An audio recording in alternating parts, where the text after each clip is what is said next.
What's up, YouTube? So in this video, I want to talk about what's the best economic incentive, going to college first or joining the military and then going to college. So basically reverse order. Yeah, so I've seen a few videos like this and it's truly not what I would have wanted to hear or what I want to hear now. So I'm coming at this at a different approach, almost how I would talk to my younger sibling if he were stuck in this situation. So in this video, I want to discuss what's the smarter idea, going to college or joining the military? What's the best financial or economic idea? So if you guys don't know, I was in the military for about 7 years. I did a little bit of college while in the military and then I got out, and I'm currently a full-time student at Princeton University. So I feel like I'm pretty well equipped to give guidance in this. And this doesn't pertain to an Ivy League university, Princeton University. I'm talking about college, just college in general, okay? So starting off with the college path. If you're seriously thinking about this decision, it means college is in your radar. I, for one, did not give a fuck about college after high school.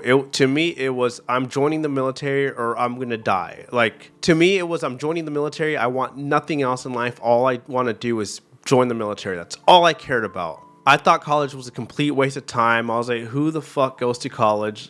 It might have crossed my mind a few times because it's kind of normal for everyone in high school to think about it, but I was all in on the military. That's all I wanted. Those were my heroes. They still are my heroes, even though there might be some negativity on it in my channel. But you know what? There's going to be a lot more positivity. The military obviously changed my life. So yeah, if you're thinking about going to college right now, it's in your radar. So to succeed in college, you really want to have to go to college. You really need to do it all yourself. In the military, it pains me to say, but you do kind of have someone holding your hand at all times. You have a babysitter. You have a team leader holding your hands, because if you mess up, the team leader is going to get penalized. You have a squad leader that's holding your hand, a platoon sergeant. Somebody's always holding your hand in the military. Whereas college, there's nobody holding your hand. It's all you. No, your professor's not going to care if you flunk out. This isn't high school anymore.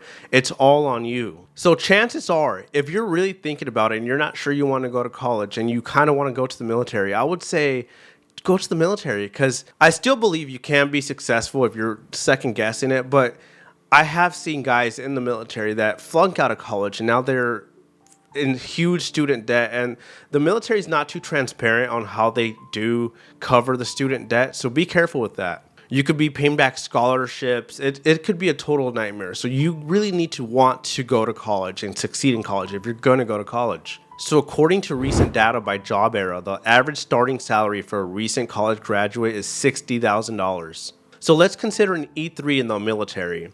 They're making about an average of $2,500 a month, equaling out to around $30,000 a year. I know this doesn't sound like a lot, but when we consider the paid for housing, the paid for medical, the paid for meal plans, the Army does somewhat even out with recent college graduates. And I would honestly say, with some majors out there that are kind of useless, gender studies, the military does even out quite well, and it's competitive. It really is competitive. So while you're in the military for 4 years, starting at 18 years old, ending at 22 years old, for example, chances are that you made either E5 or E6. So E5, you're now making around $3,500 a month, equaling out to about $42,000 a year. Again, not taking into consideration the paid for housing, the paid for medical, and the meal plans. Again, you're really competitive in the job market. And the thing about the military is you do have job security and a stable income. You know every month what you're going to make. There's no changes whatsoever unless you get promoted. So I'll give you an example. While I was stationed in Hawaii, I was in the Army for around 5 years at the time. I was at E5, getting around $3,500, as I discussed. But my cost of living allowance goes up because Hawaii is extremely expensive to live in. My basic allowance for housing went up. So mathematically, if you're an E5 in Hawaii, you can always double check with me on this, but you're making around 6 figures. And while I was in Hawaii, I've actually seen people walk out of Hawaii with hundreds of thousands of dollars when they invested in real estate in Hawaii due to the paid for basic allowance for housing. This isn't fake. I'm not joking around. Like, I've seen people at E6 leave Hawaii with around $300,000 plus. But that comes with the price. You know, the military, the paychecks are very systematic. You know what you're going to get. You'll never truly come across an extraordinary amount of money unless you're like a general or something crazy like that. You might get a few retention bonuses, a few re-enlistment bonuses, but it's never quite enough, and that's always taxed. So to sum it up, while a student is grinding 4 years in college, they're probably not making that much money, if any. and they're probably owing a ton of money.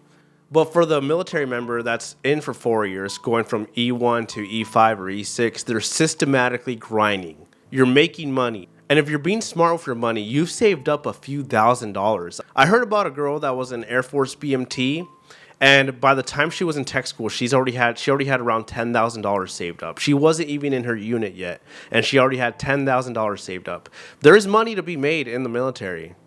Again, if you were really smart, you could have probably gotten a duplex, a triplex. You started house hacking at 5 years in the military. You're making passive income. You have real estate. The VA home loans are extremely powerful. Compared to a recent college graduate that just graduated after 4 to 5 years in college, compared to someone in the military that was in for 4 to 5 years, I would say if the military member was smart, I would assume that the military member has a more stable life. He's got thousands of dollars saved up. He has passive income. But again, with the recent college graduate, there's more opportunities to make a lot more money than there is for the military member. Because again, the military member has a systematic, programmed paycheck. Now, let's talk about joining the military, then going to college. So this is obviously the route I took and what hundreds of thousands of other veterans take. So when joining the military, then going to college, chances are you saved up some money. If you were smart, if you keep watching my channel, that's probably going to be you. You have a vehicle that could be paid off. My vehicle was paid off when I went to college. And I had a few real estate rentals making me passive income. And all this while getting my school completely paid for by the GI Bill. And receiving tax-free basic allowance for housing. Again, if you're smart with this, you don't have to use it all up. You could get a roommate. You could buy a house, rent that out with other students, etc. The world is yours. And other forms of tax-free income. I can say I was a lot more financially comfortable than most college students. And this is while not working and concentrating all my efforts in school. On top of that, I try to be very straightforward with you guys, and this might sound a little corny, but the discipline. I do not believe discipline is acquired in the military. I know a lot of undisciplined people that were in the military. I still like to sleep in. I'm not waking up at 5 a.m. like some of these freak Jocko Willink people, David Goggins. I'm not running 100 miles a day. Hey there. How you doing? I'm back, motherfucker! I'm back!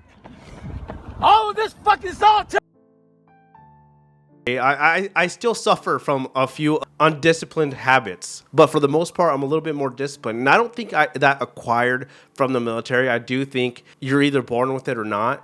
But what I did gain from being in the military was perspective. What do I mean by perspective? So, what I mean by perspective is when I was in the field 3 weeks out of 1 month, and I was done. I was checked out. All I wanted to do was go to college. I'm up till 4 a.m. I got to wake up at 7 a.m. Like, sometimes I didn't sleep while in the field. Obviously, you guys know how the field is. If you don't, and you're watching this and you're skeptical, the field sucks, you know? But what I'm trying to say is being in the military showed me that there is a true hell out there. There is true hardness in being a soldier and being a military member. There is days where you don't sleep at all. You are getting chewed out by your superiors. It's an intense field, and not everybody's cut out for it. So when I have those long nights where I do need to study and meet deadlines, but I might be too tired, I look back at when I was in the military, and I do know that this is doable. The college is doable. And if it wasn't for the military instilling this in me, instilling these perspectives that I now see, I again would not have made it in college. I believe if you're successful in the military, you pretty much can be successful anywhere in the civilian world. The world's at your fingertips. But with that, there is a con. The con is you don't truly get the college experience that you might think. Obviously, you're older now, so you don't care about frats. But if you do, then this is what I'm talking about. This is for you. Once you're a veteran, you don't really truly get the college experience. You don't get to romantic relationships, for example. You're too old to be having romantic relationships. I'm not saying you shouldn't or whatever. I'm just saying for me, I'm too old for that. I'm just saying this is a part of college, obviously. You're not going to have romantic relationships. You're not going to join frats. Your friend group might be a little smaller. You might just be friends with other veterans. And it's just not the true college experience that you think about growing up or like you see in movies and stuff like that. So if you're chasing that college experience, just know if you join the military, then you go to college, that college true experience might not be there for you. And it's more of get this done. You're commuting to college instead of living in the dorms. It's a little different. So what would I personally do different if I were to go back? Honestly, I would have just done one contract, I would have gotten out, and then I would have gotten my degree. I would have been a little younger, possibly go to college at a younger time in my life, and maybe have had a little bit of that college experience and started my professional career a little bit earlier in my life.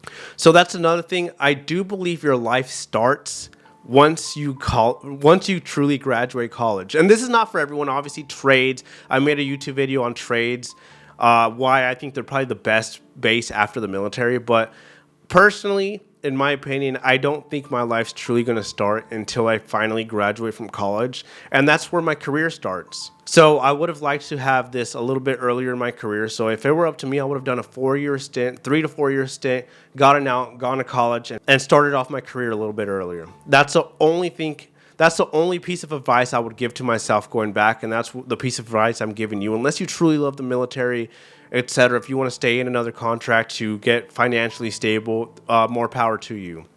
But yeah, guys, to sum up my video, I do believe the strongest route financially and economically is joining the military first and then going to college. I feel like the GI Bill, any other tax-free incomes, if you're actually really smart, you could have some properties, and afterwards college is just a breeze to you. You're gonna have a good time. Whereas starting college first, I do see how that could benefit you, and maybe you want to join the military afterwards, become an officer, etc. But if you were to go to your career, you're going to be making $60,000, give or take, right out of college, and that's give or take what a new E3 in the military makes. So yeah, comment, like, subscribe if you want to see more. Hit that notification bell, and let me know what steps you take. Do you want to go to college? Did you join the military first, then go to college? Did you go to college and then join the military? What did you do? If you guys have any tips, comment down below. And yeah, guys, peace.